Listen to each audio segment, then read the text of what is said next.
I decided, since you guys really wanted to learn more about supplements for your thyroid, that I would do like a little series and go through each of my favorite supplements one by one. So let's start with, well, actually it's a tie 1 and 2, but let's dive in with vitamin D.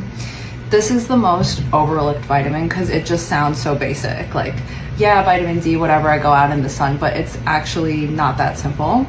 Almost every person whose labs I see has low vitamin D or not an ideal number, which ideally you want it to be above 50, optimally over 70. A lot of people are going out into the sun, but they're covered in clothes, but they're covered in SPF. So you need to absorb vitamin D in the big fleshy part of your body. So like your stomach, your chest, your arms, your legs. So people are going out in the sun and they are putting on SPF, or they're covering up, they're putting a hat on. So you're actually not getting that much vitamin D as you think you are. And I don't know, I've just, so many people, they say that they're out in the sun, they don't have SPF on, and then I see their levels and they're still really low, and they see a huge improvement in all of their conditions whenever they take vitamin D. So that's why I recommend it to everyone.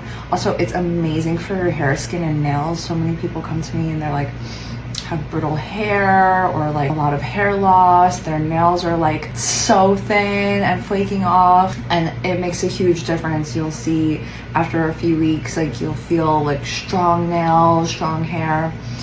It's super important. But of course, you have to talk to your doctor, because if your levels are already high, then you might not need it, and then you have to figure out the dose.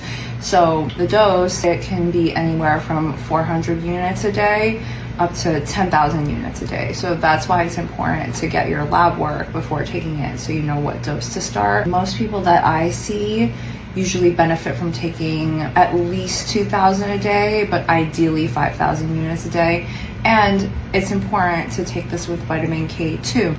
Why? You need vitamin K2 along with the vitamin D. You also need magnesium and calcium, but that's another day. The K2 helps to guide the vitamin D to your bones, versus if you don't take it, then it can calcify into your arteries, so that's not good. So make sure you're taking it with vitamin K2, and you should still go in the sun. But really, if you wake up in the morning and you get 20 minutes of sun, like, this is amazing for your hormones.